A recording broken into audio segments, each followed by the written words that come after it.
Bueno, muy bien, hermanos, buenos días a todos, bienvenidos.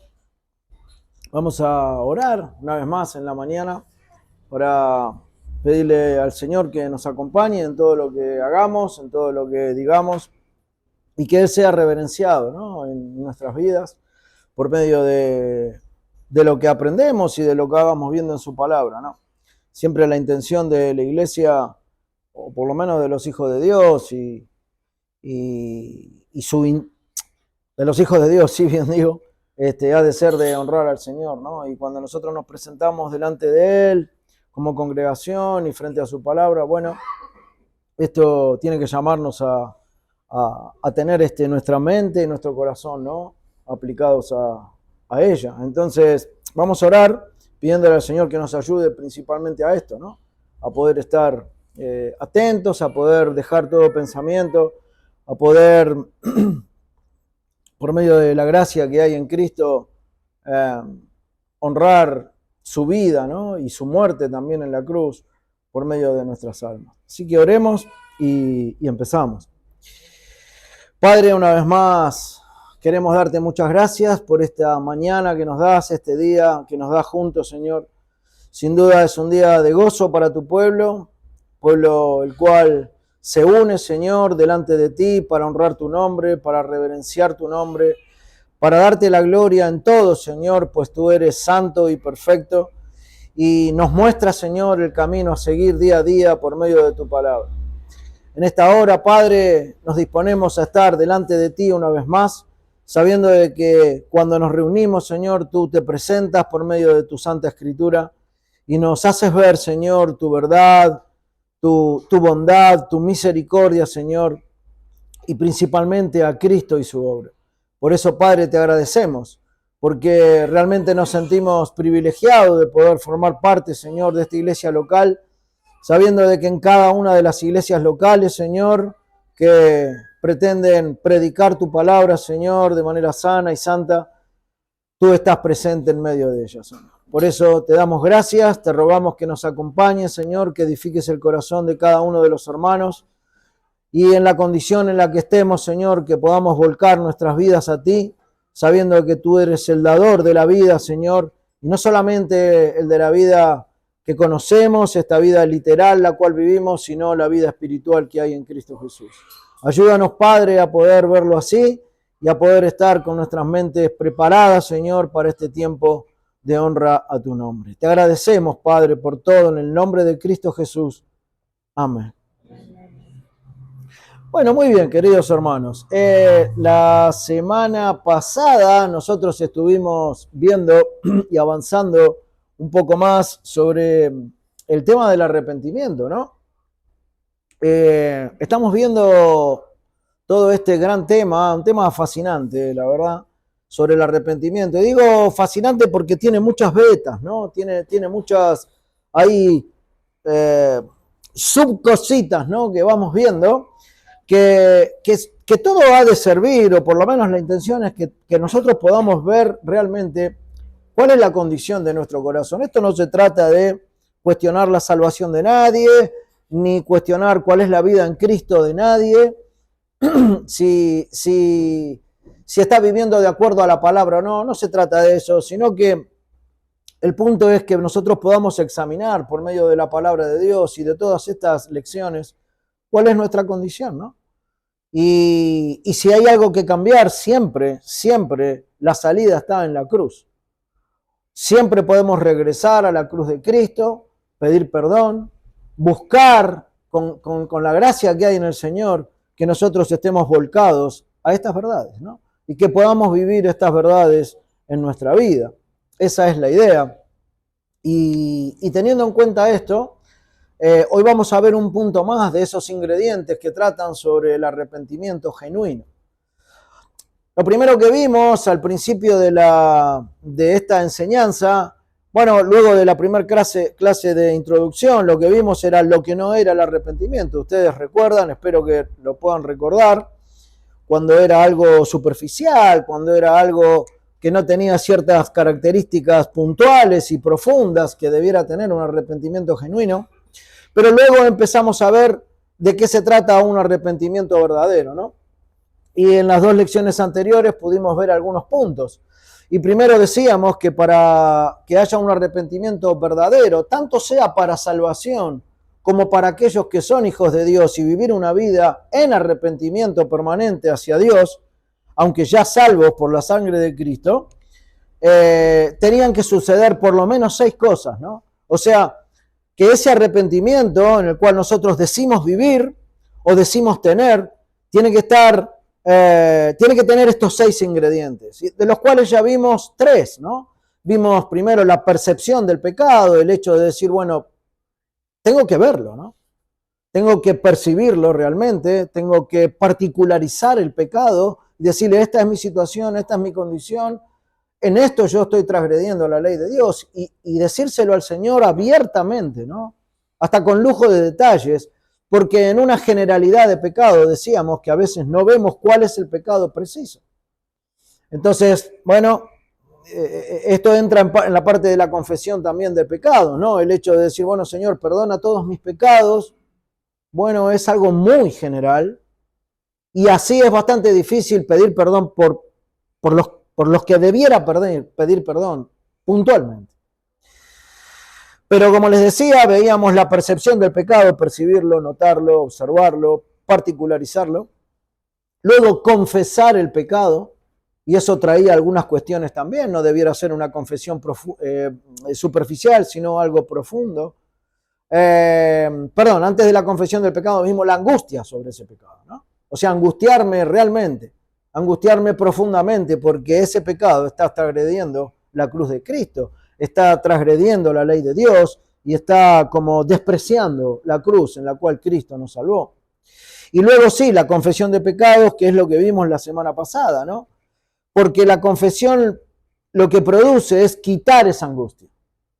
Entonces llega a mí la percepción, lo veo nítidamente, lo veo claramente, me angustio sobre eso, me produce un dolor, un peso, participar con el pecado, transgrediendo a Dios, y luego lo confieso. Lo confieso para quitar esa angustia, ¿no? Porque el que confiesa el pecado y también se aparta del pecado, porque esas son las condiciones, ese es el que alcanza la misericordia del Señor. Entonces vimos hasta ahí en esto del arrepentimiento genuino y hoy vamos a dar un pasito más en el cuarto ingrediente, que es la vergüenza por el pecado. Lo vemos, nos angustiamos, lo confesamos y aparte me ha de dar o me debiera dar vergüenza mi pecado frente a Dios. Es un tema fascinante, como les decía, acerca del arrepentimiento y luego de haber visto las primeras características, nosotros vamos a considerar la vergüenza del pecado en esta mañana. Ustedes recuerdan que en el libro de Esdras que estuvimos viendo hasta hace 2 miércoles atrás, nosotros nos centramos cuando llegamos ahí llegamos ahí al capítulo 9, pasamos por el capítulo 9, y dentro de la oración, de la confesión de Esdras, me gustaría que podamos ir hasta ahí en sus Biblias, capítulo 9, en el versículo 6. Él empieza a confesar los pecados frente al Señor, empieza a confesar esta falta que estaba sucediendo en el pueblo, que ellos... El pecado puntualmente era el hecho de que ellos se habían emparentado, habían tomado matrimonio con mujeres paganas, habían dejado a sus mujeres y se habían emparentado con estos pueblos, y había que erradicar este pecado, ¿no? Y erradicar este pecado iba a ser lamentable, iba a ser lastimoso, iba a ser doloroso, porque ellos se habían propuesto, es más, se habían jurado delante del Señor que iban a quitar a estas mujeres. Imagínense ustedes lo doloroso que iba a ser esto, ¿no? Librarse de sus mujeres, de los hijos con las mujeres que tenían hace años ya juntos, pero ellos tenían que erradicar. Por lo tanto, de entre paréntesis, los pecados, las consecuencias de los pecados son difíciles de asumir. Pero bueno, esto es lo que se había propuesto el pueblo. En el capítulo 10 lo vemos directamente, esto es lo que iban a hacer. Pero en el capítulo 9, en el versículo 6, dice la palabra del Señor, y dije, Esdras, Dios mío, confuso y avergonzado estoy para levantar, oh Dios, mi rostro a ti. Confuso y avergonzado, dice Esdras, que él se sentía para levantar a Dios su rostro. ¿A causa de qué? A causa del pecado. Por lo tanto, él lo había percibido, se lo habían dicho, se lo habían hecho notar, esto es lo que pasaba en el pueblo. Lo estaban confesando delante del Señor porque les producía una angustia profunda. Después ustedes pueden leer Esdras nuevamente. Es uno de los ejemplos. Traté de buscar este que es cercano, por lo que estábamos leyendo los miércoles. Y ahora él está confuso de cómo va a seguir la situación, confuso por el pecado del pueblo, y también está avergonzado delante de Dios. Le da vergüenza que el pueblo se maneje en este pecado frente a un Dios santo. Bueno, esto es lo que vemos aquí en este pasaje, ¿no? Esto lo vemos dentro del contexto de la oración de Esdras, cuando él expone delante de Dios el pecado, lo manifiesta, se angustia en gran manera y ahora dice, estoy avergonzado por esto. Nuestros pecados han subido hasta el mismo cielo, dice Esdras, ¿no? O sea, el Señor no estaba desatento a lo que estaba pasando, ¿no? Y esto hacía que él no podía ni levantar su rostro al Señor. Qué confesión, ¿no, hermano? Porque no es un simple Señor, perdona mis pecados. Él está diciendo algo más, está mostrando algo más profundo que estaba sucediendo en él, ¿no? No solo presenta la iniquidad del pueblo, sino que su corazón a causa de esto, le propone a él una humillación tal, digamos, delante del Señor, que no lo deja ni levantar su rostro. Le pesa levantarse un rostro al Señor a causa de su pecado. Realmente esto a Esdras lo ha puesto muy mal. Por eso hace esa oración, ¿no? Larga ahí del versículo 6, del capítulo 9, perdón. Lo puso muy mal esto. Es un hombre que ha sentido el peso del pecado, que ha sentido el peso del pecado del pueblo de una manera tan profunda, que es como que se le hubiera dejado con muy pocos recursos humanos, ¿no? Frente a una santidad de tal calibre como es la de Dios. Él ve a Dios, ve las características de Dios, ve los atributos de Dios y ve los pecados del pueblo y dice,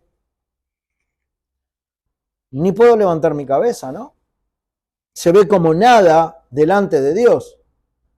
Él siente en medio de su ser que Dios ha sido ofendido muchísimo. Y no era un pecado eventual, no algo que pasó una vez y nada más. Esto ya era una constante en el pueblo, ya hacía años y décadas que venían así, con esto de emparentarse con mujeres paganas, ¿no? Y esta intersección en oración a causa del pecado del pueblo, bueno, lo conmociona, él está conmocionado por esto. Él siente el peso del pecado. Cuando nosotros pensamos, por ejemplo, en el hijo pródigo, ¿no? Todos conocemos ese pasaje en la Escritura. Nosotros vemos en el relato que él estaba tan avergonzado, estaba tan mal por lo que había vivido, que ya no era, él decía o dice que ya no era digno de ser llamado hijo. La vergüenza que sentía a causa de sus excesos lo llevó a considerarse así. Es como aquel Esdras que no podía ni levantar su cabeza, ¿no? Bueno, el hijo pródigo estaba así también. Esto es lo que debe causarle a un hombre arrepentido de verdad. Vergüenza por lo que ha hecho. A veces lo que sucede es que, bueno, creo que lo vamos a tratar un poquito más adelante, pero es la vergüenza moral ante los demás. No se trata solamente de eso, porque he hecho mal, me he comportado mal, ha sido una mala actitud, mi carácter no es bueno y los demás, ¿qué van a decir? No.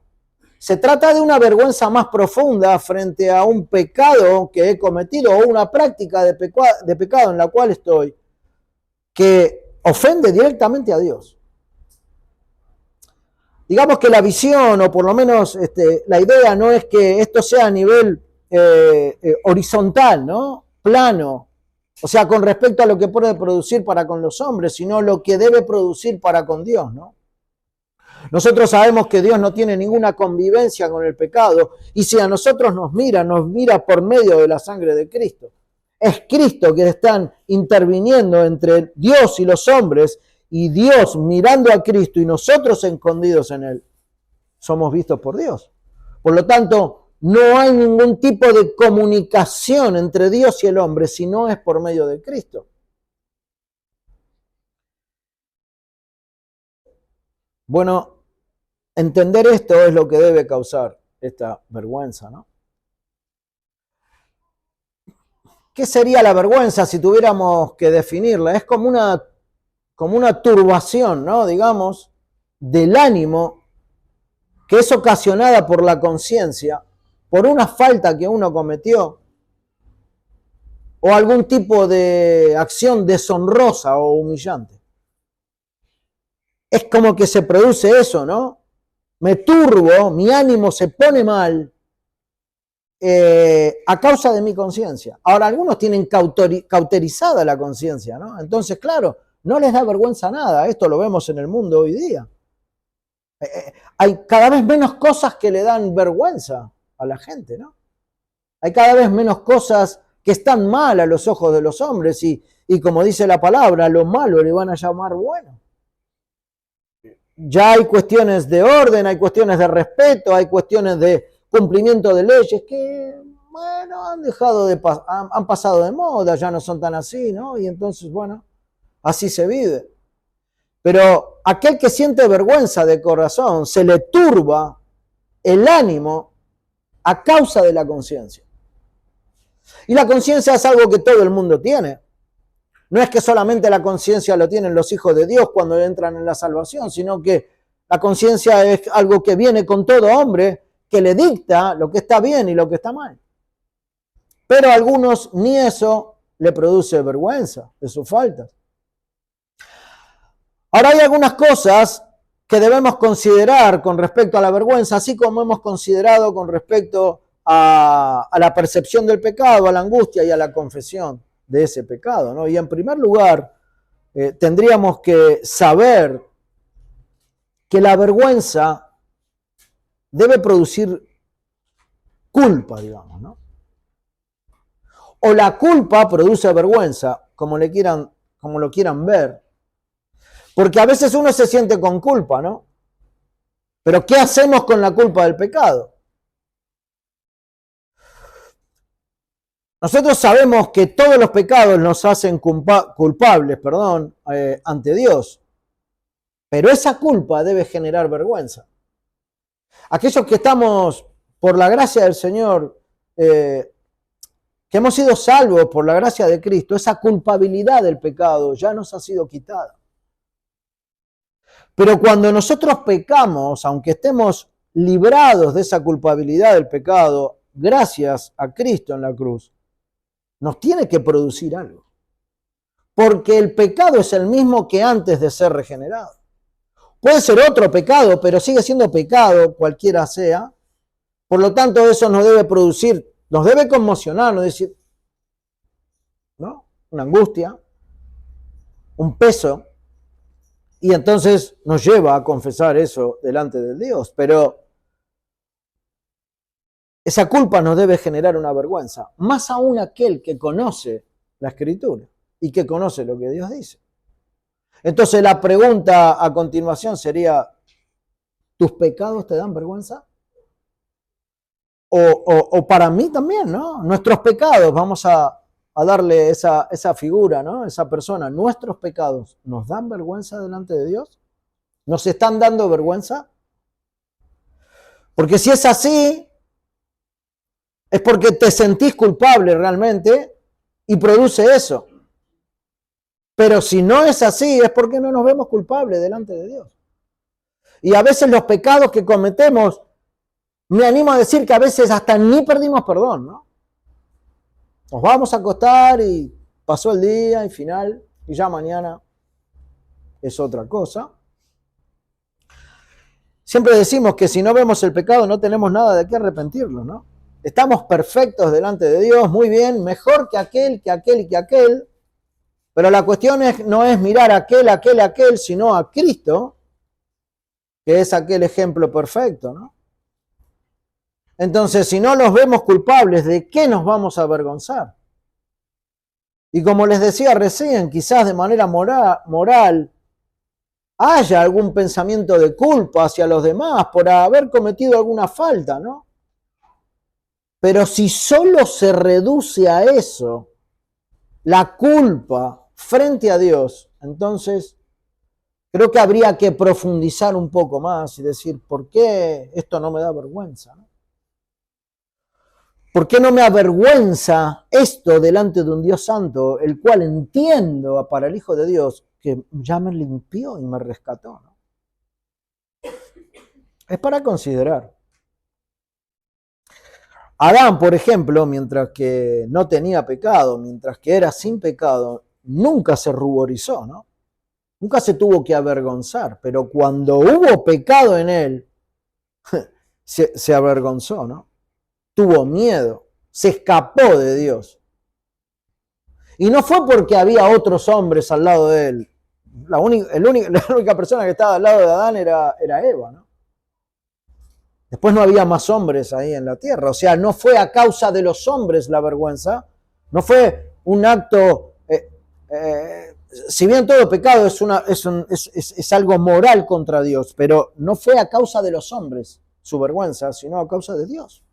Porque Dios le había dicho algo y él no lo había obedecido, ¿no?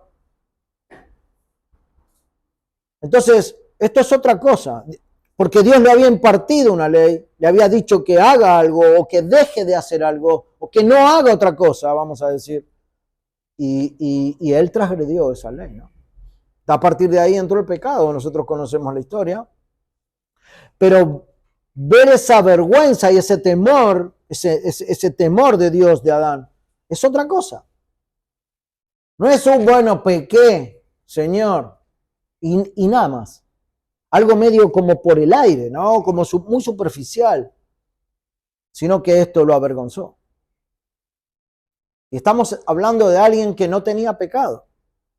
Cuanto más nosotros que no entendemos la vida de Adán, o cómo vivió Adán antes, o lo podemos entender de manera como las escrituras lo expresan, y por la fe entendemos de la condición que tenía Adán antes de pecar, ¿no? Pero nunca hemos vivido así nosotros.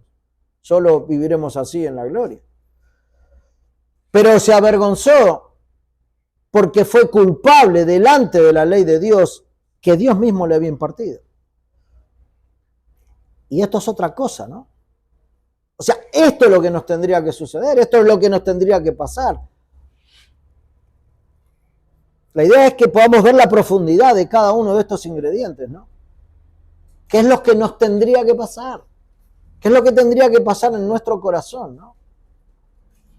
Cuando nosotros realmente nos sentimos culpables de traicionar a Dios, esto es lo único que puede producir como una modestia, digamos, en nosotros sagrada, ¿no? Una humillación. Y esto es un buen síntoma. Si esto es así, es un buen síntoma, ¿no? Pero debe suceder esto. Y sé que muchas veces no sucede, y entonces alguno se puede preguntar, y bueno, pero si no me pasa esto. Bueno, si no pasa esto, hermano, hay que pedirle al Señor que con su gracia nos ayude a poder verlo así y a vivirlo así. No puede ser que no me duela ninguno de mis pecados, nunca, sino que me dé lo mismo, ¿no? Transitar en ellos, practicarlos, el pecado que sea. Por otro lado, también hay vergüenza que se produce por la ingratitud, digamos, del pecado. Se produce por la ingratitud del pecado. Recuerden ustedes que la semana pasada nosotros hablamos sobre la confesión de pecado, y dentro de esa confesión de pecados decíamos que hay agravantes, ¿no? Hay cosas que le dan más gravedad a nuestros pecados, que se suman, digamos, al mismo pecado y los hacen más graves ante Dios. Bueno, La ingratitud que nosotros reflejamos ante un Dios santo cuando pecamos, agrava nuestra falta. Porque nosotros cuando pecamos lo que estamos mostrándole a Dios es ingratitud. No estamos satisfechos, no estamos dando gracias a Dios por lo que Él es para con nosotros o por lo que Él nos da.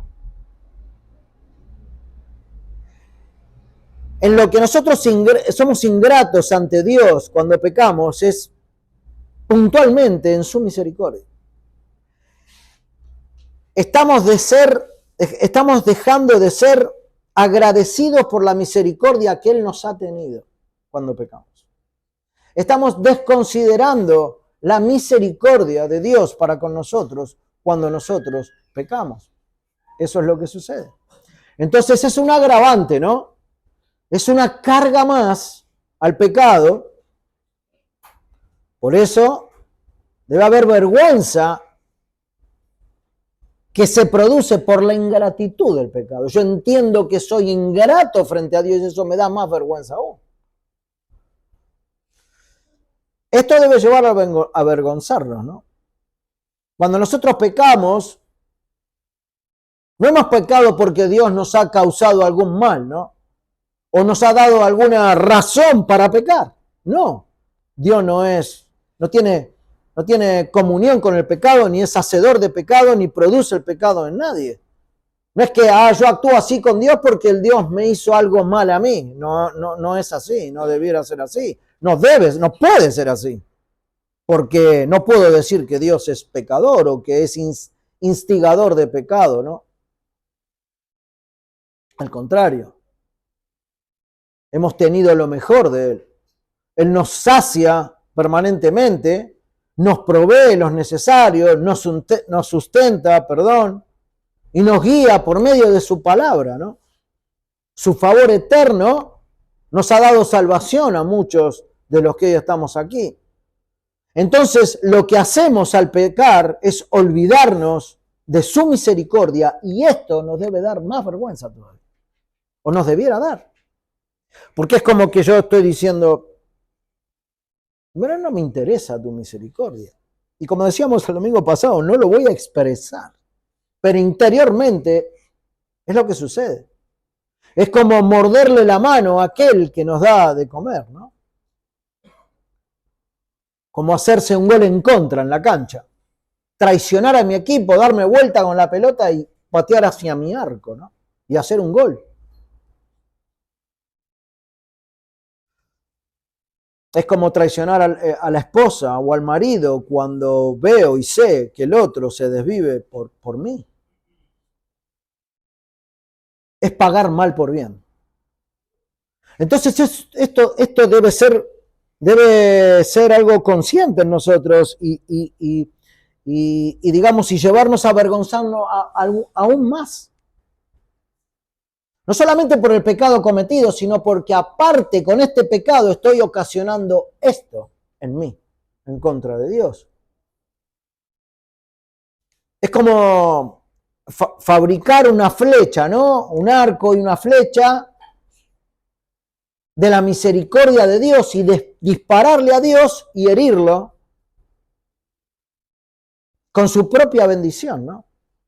Que es la misericordia. Es como cargar ese arma con la misericordia de Dios y dispararle directamente a Dios. Es un acto de ingratitud, hermano, alevoso.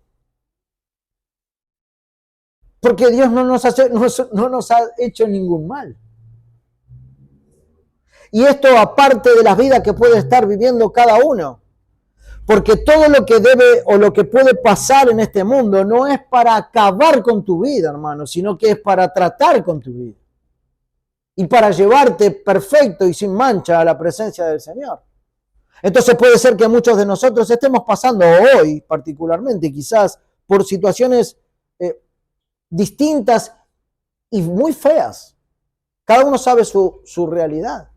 Económicas, laborales, de salud, familiares, de carácter, problemas difíciles.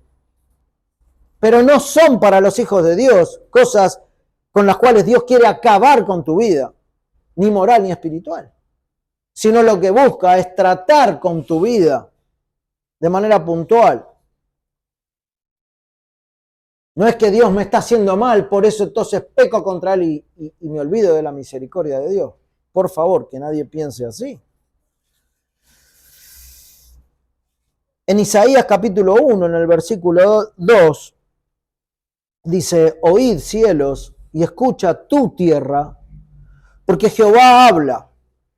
Crié hijos y los engrandecí. ¿Y qué hicieron? ¿Me agradecieron? No. Y se rebelaron contra mí. Esto es lo que pasa cuando uno peca conscientemente sabiendo lo que Dios dice. Esto es lo que sucede cuando el Señor nos hace hijos, nos adopta, nos pone en la familia de la fe y el Hijo de Dios a veces anda ahí fluctuando en su fe y andando en pecado. Se rebela contra mí. Y si Dios declara esto, bueno, yo no sé, hermanos, pero si esto no nos avergüenza,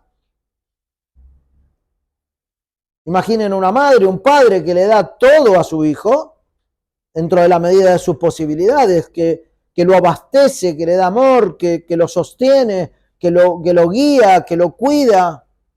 Y el hijo un día le dice, paf, paf, 2 cachetadas, no quiero saber más nada de ustedes. Es muy doloroso. Y encima estamos hablando de padres imperfectos, pero cuando hablamos del padre perfecto, es peor aún porque todo lo que nos da no tiene ni una pizca de pecado ni una mancha de maldad. Por eso Dios dice, crié hijos y los engrandecí, pero se rebelaron contra mí. Bueno, esto debe producir vergüenza. Pero también la vergüenza que debe producir la desnudez del pecado, ¿no? Cuando nosotros pecamos, como Dios sabe absolutamente todo, aún más de lo que nosotros conocemos de nosotros mismos, entonces esto nos deja desnudos, ¿no? Ante Dios. Siempre lo decimos, estamos desnudos, Él sabe todo. ¿Y sí? El pecado nos desnuda también, ¿no? Nos deja desprovisto de todo frente a Dios. ¿De qué nos vamos a agarrar si estamos en pecados delante del Señor? ¿Cuál va a ser nuestra justificación? Solamente Cristo. No hay otra cosa. Pero el pecado nos despoja de nuestra santidad y nos pone en una posición de que nada puede ocultar delante del Señor. Todo está a su vista. Como Adán, ¿no? Cuando estaba desnudo. ¿Y qué le produjo eso? De encontrarse desnudo. Pero estaba desnudo literalmente, ¿no? Es una buena ilustración para saber que nada está oculto ante la mirada del Señor. Nosotros no estamos desnudos literalmente, ¿no? Pero sí estamos desnudos de alma. Y el Señor conoce todo. Entonces el pecado nos deja desnudos. Nos deja para ir a buscar la única provisión de perdón que hay en Cristo. Ahora es bueno esto verlo así y recordarlo así todo el tiempo en nuestras vidas, porque nuestros pecados avergonzaron a Cristo. Por culpa de nuestros pecados, Él fue avergonzado, ¿no? En la cruz. Fue maltratado. Ahora, ¿esto no nos va a avergonzar a nosotros? Aquel que entregó su vida de la manera que la entregó, con todo lo que tuvo que pasar, a causa de nuestra rebelión, Él fue avergonzado y menospreciado. ¿Y esto no nos da vergüenza? ¿Esto no nos sacude para nada? ¿Nos da más o menos lo mismo? Sí lo sé, pero bueno, es lejano para mí. La idea es que sea bien cercano, ¿no? Los judíos le colocaron una espina en su cabeza a modo de burla. Este es el rey de los judíos. Lo escupieron lo maltrataron en todas sus formas posibles de hacerlo. En su mayor momento de agonía y de separación con el Padre, lo seguían injuriando y ofendiendo, diciéndole, si eres el Dios mismo, baja de esa cruz. Cuando nosotros consideramos la inocencia del Salvador frente a toda esa atrocidad, sin duda esto es algo que agrava nuestros pecados, si no lo consideramos. Y nos debe producir más vergüenza. ¿Cómo yo estoy pecando frente a esto, a esta realidad que creo por fe? Entonces ahí se abre otro paréntesis con corchete o llave, como le quieran decir, que nos tiene que llevar a ver si todavía sigo creyendo en esa muerte, ¿no? Que nos tiene que llevar a preguntarnos si todavía sigo creyendo en ese Cristo que una vez creí. Porque si eso está difuso en mi vida, ya cada vez menos lugar le doy en mi corazón y por lo tanto el pecado ya es moneda corriente. Ya lo que Cristo soportó en su cuerpo de carne, ya no me hace mucho efecto. Lo conozco, sí, lo sé. Se predica, se escucha en la iglesia todo el tiempo, pero ¿cómo llega a mi corazón esto? O sea, considerar la realidad de Cristo, lo que Él pasó, nos lleva a un entendimiento más alto de lo que pasó en tiempos antes de entregar su espíritu. Nos da una comprensión más grande de la cruz. La cruz empieza a tomar una relevancia aún mayor en nuestras vidas. Entonces me va a llevar a avergonzarme más. Ese es el punto, ¿no? No es una vergüenza así nomás. Uy, qué vergüenza me dio. Me sonrojé, me ruboricé. No, no es solo eso. Pensar en esto tiene que producir una congoja, ¿no? Una vergüenza cuando nuestros pecados salen a la luz. Ahora también nos debe dar vergüenza cuando nuestros pecados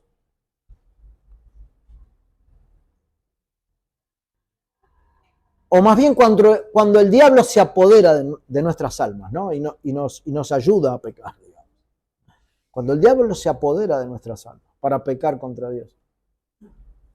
Muchos de los pecados que cometemos son instigación del diablo, lo sabemos. Tampoco le echamos toda la responsabilidad a él, porque nosotros somos pecadores y lo que vamos a hacer como pecadores es pecar. En ciertos momentos sí hay instigación de Satanás. Por ejemplo, el diablo instigó en el corazón de Judas para traicionar a Jesús. Lo sabemos. También en el corazón de Ananías, ¿no? Para mentir en el monto que había vendido su heredad o su casa. A menudo el diablo agita nuestras pasiones desordenadas para pecar. Sabemos que esto es así. Nosotros somos responsables también, de no mortificarle o dejarlo sin efecto en nuestras vidas. Pero pasa esto.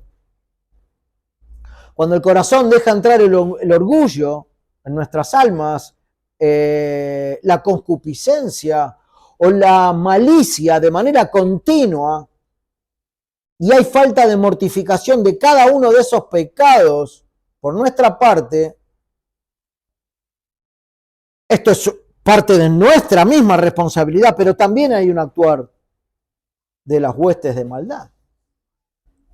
Ahora, ¿no debiera avergonzarme esto? El hecho de ser manejados tan fácilmente por el enemigo. Nosotros hemos sido liberados, ¿no? Por la obra de Cristo, del yugo de esclavitud.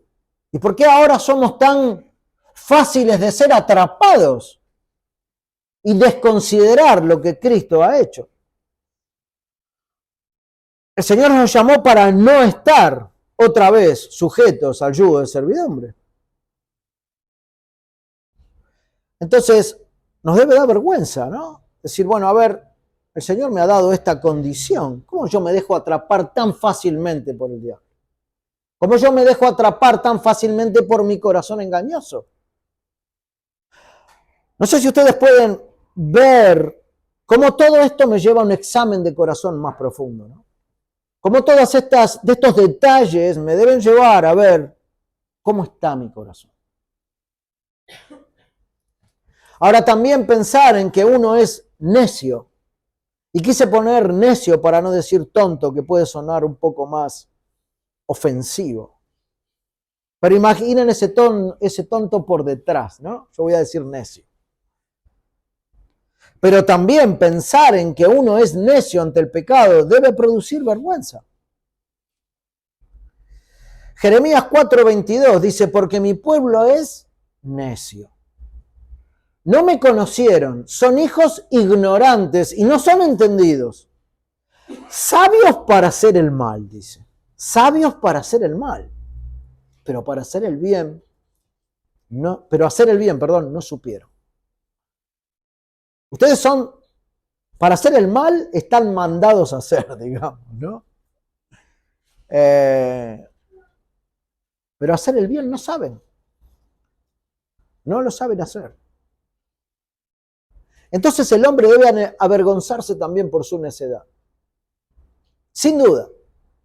Más si ha entendido el Evangelio de Cristo. Porque quizás todavía no le ha llegado el Evangelio, la revelación de la verdad, de la Escritura. Entonces, bueno, es un corazón que es mundano, sigue en sus pensamientos, en sus deseos y en sus formas. Pero al que ha entendido el Evangelio, decir, yo soy un necio, ¿no? O sea, realmente, ¿cómo yo me dejo manejar por esto si yo sé que el Señor dice otra cosa? Algunas preguntas que nos podemos hacer, ¿no? Para aclarar o darle un poco más de luz a este punto.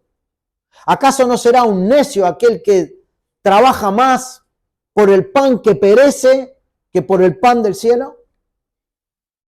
Yo apelo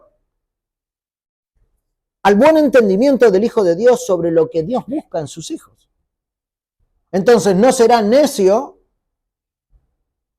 apuntar más a ese pan que perece que al pan celestial? ¿No será necio aquel que prefiere perder las cosas del cielo por quedarse con las cosas de aquí, de este mundo? ¿Acaso no es necio salvaguardar el cuerpo más que el alma? Claro que sí. Y si sos un hijo de Dios, tenés que decir, sí, a veces caigo en esto, pero sí, es verdad, Señor. Es verdad. Pero para eso hay que ver qué es lo que cree el corazón. Porque el mundo te va a decir, ¿qué? ¿Qué alma? Yo quiero las cosas del mundo. ¿Qué pan del cielo? Yo quiero comer todos los días. ¿Que voy a perder el cielo? Yo estoy viviendo acá con los pies sobre la tierra. Eso es lo que dice el mundo. Pero el Hijo de Dios no debe pensar así. ¿Acaso no es necio aquel que cree más a una tentación que a una promesa de Dios?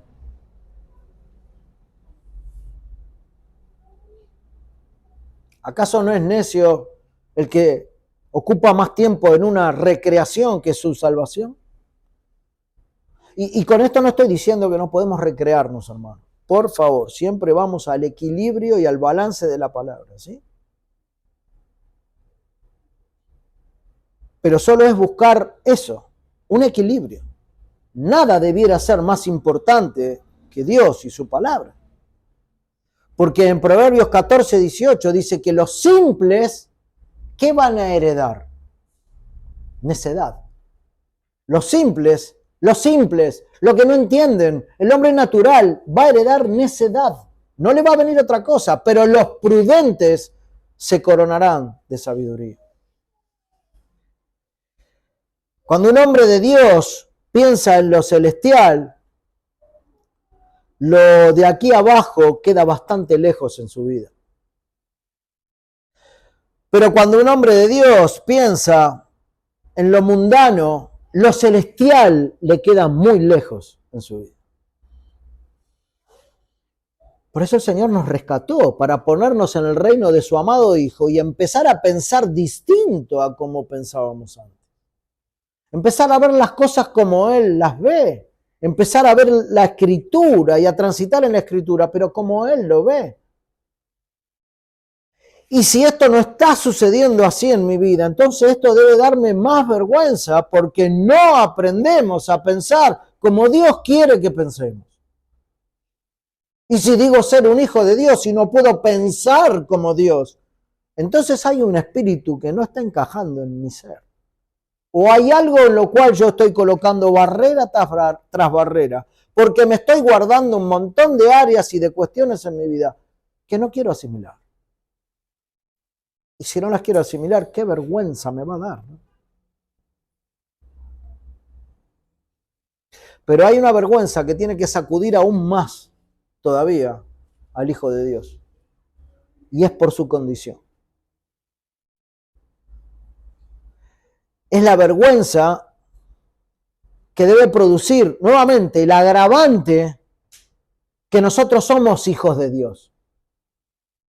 Que muchos de los que hoy estamos aquí ya somos hijos de Dios. Y realmente espero que todos aquí el Señor sea bondadoso y en misericordia, bondadoso en misericordia para rescatar cada una de las almas por medio de este arrepentimiento genuino, ¿no? Pero nosotros agravamos como hijos de Dios los pecados cuando entendemos nuestra condición de hijos de Dios. Sí, los agravamos, porque los pecados que nosotros cometemos son mucho peores que los pecados que comete el mundo. Nosotros actuamos en contra de lo que sabemos. Actuamos contra más luz que tenemos, digamos, ¿no? A nosotros estábamos en una habitación oscura y se nos encendió la luz y ahora podemos ver. Es como el ciego, ¿no? Yo no sé lo que pasó, no sé quién era, lo único que sé es que yo ahora veo. Entonces, si viendo voy en contra de lo que Dios dice, bueno, mayor condenación habrá para los que saben, o los que entienden, o los que han visto, ¿no?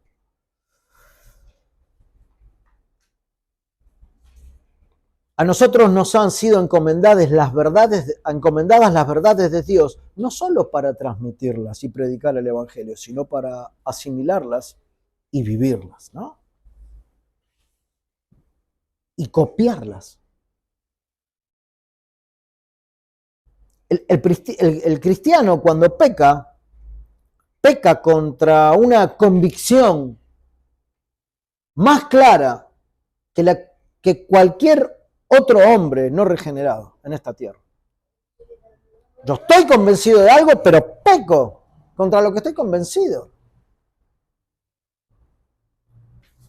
Y esto es una ambigüedad, ¿no?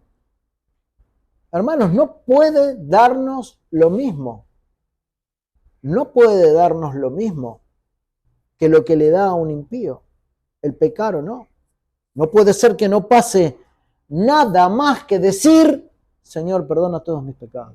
Y final del tema. No puede ser que no me avergüence por mi situación. Leía unos comentarios con respecto a esto específicamente, que decían que nuestros pecados son peores que los pecados de los mismos demonios también. Porque los ángeles caídos nunca pecaron contra la sangre de Cristo, porque Cristo no murió por ellos. Es muy interesante, ¿no? Nosotros sabemos que Cristo se entregó en aquella cruz por el pecado de su pueblo. Lo entendemos, lo creemos así por fe. Pecado de todo aquel que va a Él también, en arrepentimiento y fe, pero no murió por los ángeles caídos. Los méritos de Cristo nunca tuvieron la intención de sanar a estas criaturas, pero nosotros ofendimos la sangre de Cristo con nuestra incredulidad pasada, pero con una incredulidad pasada. Y lo voy a volver a repetir, pasada. no nueva, con un corazón nuevo, con una regeneración de corazón en donde ahora creo por fe en todo lo que el Señor dice en su Escritura, de principio al final, ¿no? Pero a pesar de esto, la paciencia de Dios fue aplicada a nosotros en Cristo Jesús. Disfrutamos de ese suministro de paciencia de Dios. Pero estos demonios, estos ángeles caídos, tan pronto como apostataron, fueron condenados. No hubo paciencia para con ellos. Hermanos, nosotros somos receptores de la paciencia de Dios. Nosotros somos privilegiados de que un día Dios, por medio de Cristo en esa cruz, en la lista de todos aquellos inscritos en el libro de la vida del Cordero, haya estado el nombre de cada uno de aquellos que hoy son salvos. Entonces, si esto no produce vergüenza, ¿qué ventaja nos dio nuestro Padre, hermanos, por su misericordia? Es una misericordia por la cual no hemos sido consumidos, ¿no? Él se compadeció de nuestra debilidad y soportó nuestra obstinación. Nosotros rechazamos su espíritu en muchos momentos de nuestras vidas, ¿no? Y Él quiso importunarnos igual, quiso presentarse igual y llevarnos a Él. Entonces ahora en esa bendita condición de hijos, ¿cómo no avergonzarnos de nuestros pecados? Si nosotros empezamos a pensar todas estas cosas y esto no te hace bajar la cabeza y humillarte, no tengo más para decir. No tengo más. ¿No se nos debería caer la cara de vergüenza frente a tal misericordia? Claro que sí. Si hemos pecado de manera mayor que los demonios, esto debería ruborizarnos, hermano. Ahora, un par de utilidades finales. Una utilidad a modo de reprensión, ¿no? Si la vergüenza es un ingrediente del arrepentimiento, entonces, ¿cuán lejos o qué tan lejos están de ser enmendados los que no tienen vergüenza? Dijimos que tenemos conciencia, ¿no? Para aquellos que están sin Cristo. Esa conciencia te está mostrando lo que está bien y lo que está mal. Te está mostrando que la ley de Dios dice algo en lo cual estás transgrediendo. Y entonces puedes venir arrepentido a Cristo. Pero muchos han de pecar sin tener vergüenza. En Sofonías 3:5 dice, el perverso no conoce la vergüenza. Ahora yo digo, ¿el Hijo de Dios es perverso? El Hijo de Dios tiene malicia, sí, claro, tiene cierta maldad todavía remanente, pero ¿es perverso? Porque el perverso, dice la palabra, no tiene vergüenza. Entonces el que no lo es, el que busca santidad, el que es un hijo de Dios, el que quiere ordenar su vida a la luz de la palabra, debiera tener vergüenza, ¿no? Así que es una gran vergüenza no estar avergonzado. Es un juego de palabras, pero nos debiera dar vergüenza no avergonzarnos, ¿no? Cuando vemos todas estas cositas delante del Señor. Crisóstomo dijo, Satanás no ha de permitir que el pecador sienta vergüenza. Claro, estoy totalmente de acuerdo, no siente vergüenza, no tiene por qué arrepentirse, no ve su pecado, está de espaldas a Dios, sigue caminando en su vida, adelante, siga así, no va a haber nada, no va a haber vergüenza, no va a haber absolutamente nada. Ahora, nosotros entendemos que los hombres tienen corazones de piedra, ¿no? Y lo vemos. Y quizás nuestros corazones estuvieron así antes de llegar a Cristo, quizás no, estaban así. Esto es porque el diablo ha poseído esos corazones por completo, ¿no? Y su responsabilidad frente a un corazón engañoso también.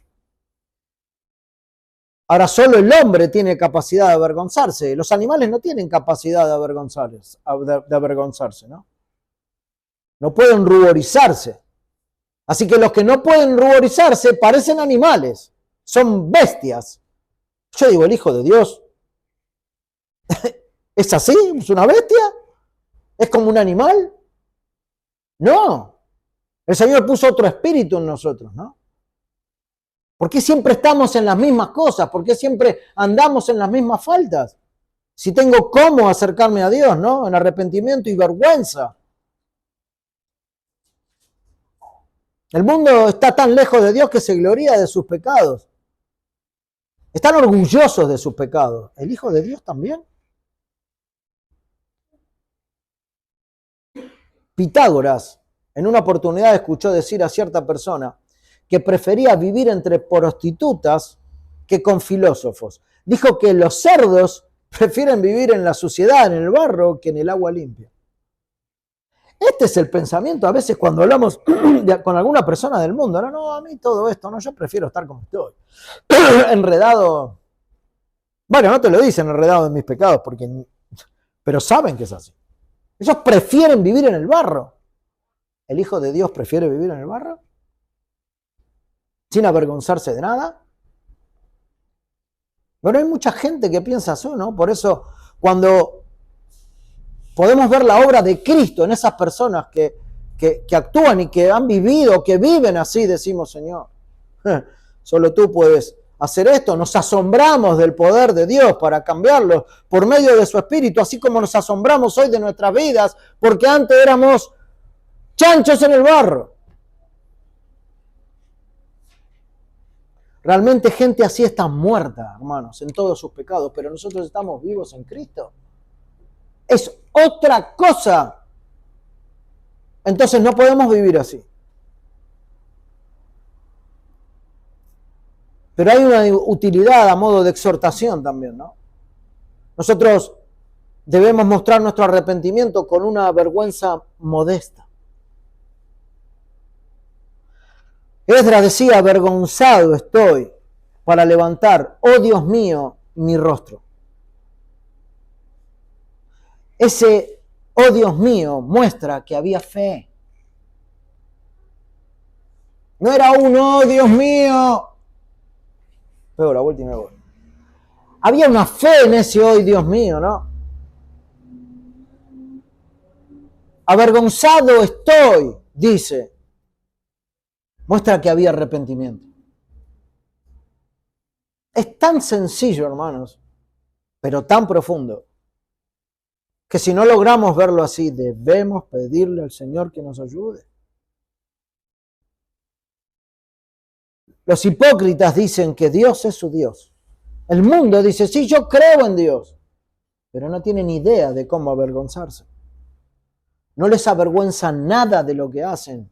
Vuelvo a preguntar, ¿el Hijo de Dios hace lo mismo? Qué bueno es tomar esa santa vergüenza, ¿no? Es una vergüenza santa, que nos lleva a arrepentirnos de verdad, con un peso real de nuestros pecados, con una angustia real.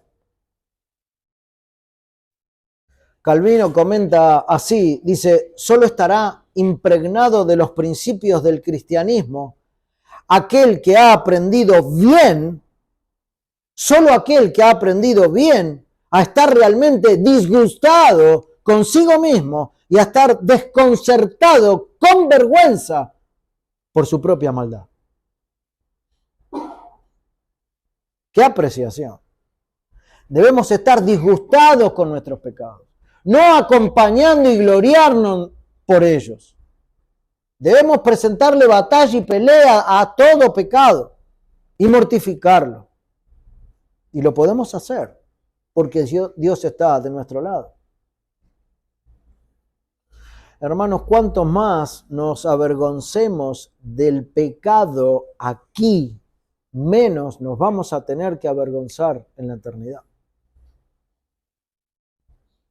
Cuando pasemos por el tribunal de Cristo y serán nuestras obras halladas en heno, hojarasca o oro, lo que sea, bueno, no se trata de salvación, no será para avergonzarnos, sino para que podamos ver que la riqueza de la gracia que hay de parte de Dios en Cristo Jesús fue muy amplia para con nosotros.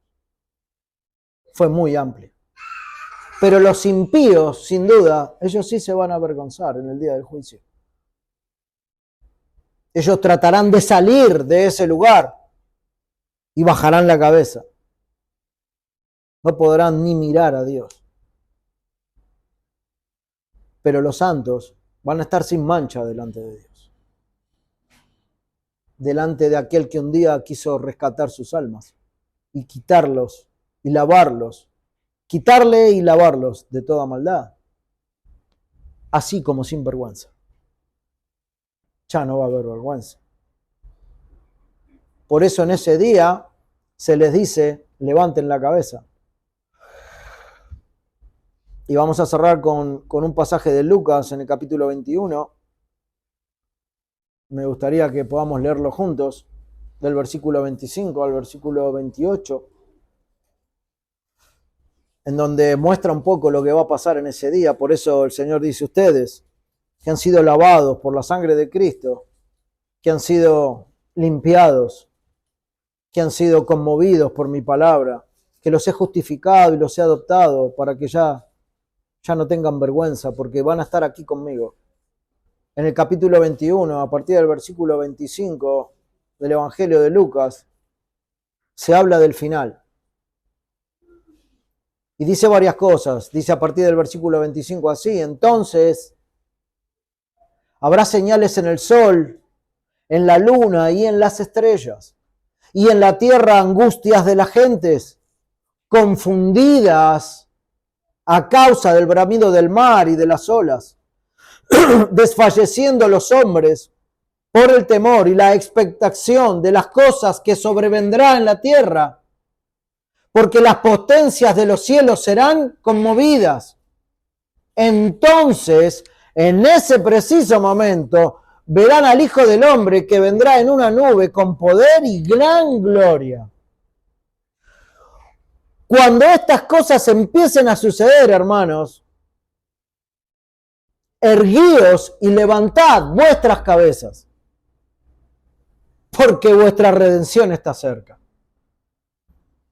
No tenemos por qué estar más avergonzados, sino que vamos a ver al cielo y le vamos a decir, Señor, ven a buscarme. Sácame de aquí. He confiado en Cristo y en su palabra, ya no tengo por qué bajar mi cabeza. Levantad la cabeza. Ahora, ¿en qué condición, hermano, te va a encontrar en ese día? Espero realmente que puedas levantar la cabeza. Ahora quizás hay muchos que en ese día la bajen y digan, quiero salir de acá. Serán de aquellos que bajen la cabeza avergonzados por haber vivido enfrentados a Dios siempre y cauterizaron sus almas para no creer en la Escritura y a Cristo. ¿O estarás dentro de esa nación santa que con total confianza en ese momento en donde el Señor aparezca puedas levantar tu cabeza y decir, ven Señor Jesús, ven a buscarme?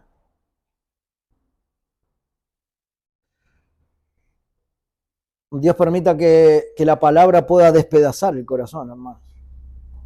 Que lo haga añicos, realmente, para que podamos ver nuestra condición y nuestro pecado, ¿no? Que si la condición es pecaminosa, podemos ir a Cristo en arrepentimiento y fe, y en vergüenza por cada pecado cometido. Y así Jesús, el gran pastor de las almas, te dirá en aquel día, entra en el reposo de tu Señor. Ya no hay más vergüenza. Pero para eso debemos examinar nuestros corazones. ¿Seremos de los que bajen la cabeza avergonzados? ¿O seremos de aquellos que la podamos levantar y mirar al Señor porque Cristo nos salvó? Analiza tu corazón. Medita en tu corazón. Meditemos a ver dónde está nuestro corazón. Oremos, hermanos. Padre, cuántas gracias te damos, Señor, porque sin duda cada vez que vemos cada detalle de todas estas cosas, Señor, nos vemos tan mal delante de ti. Estamos tan mal muchas veces delante de ti, Padre, que a veces ni vemos la salida, Señor. Pero cuando pensamos en estas cosas podemos ir corriendo a ese Cristo que un día quiso entregar su vida a causa de todas estas cosas que vemos, Señor. Por eso, Padre, te ruego que edifiques a tu pueblo, que nos edifiques, Señor, que nos ayudes a avergonzarnos de cada una de nuestras faltas realmente, Señor. Que podamos ver con vergüenza nuestra condición delante de ti cuando estamos en pecado, sea cual fuere. Y ayúdanos a volver, Señor, con la gracia y la misericordia que hay en ti. Ayúdanos a tomarnos, Señor, de esa cruz, por la cual nadie, o sin la cual nadie estará contigo, Señor. Te ruego por aquellos que están sin Cristo, Padre, para que puedas hacerle ver su condición y poder traerlos a ti, Señor, con tus cuerdas de amor. Te rogamos, Padre, en el nombre de Jesús. Amén.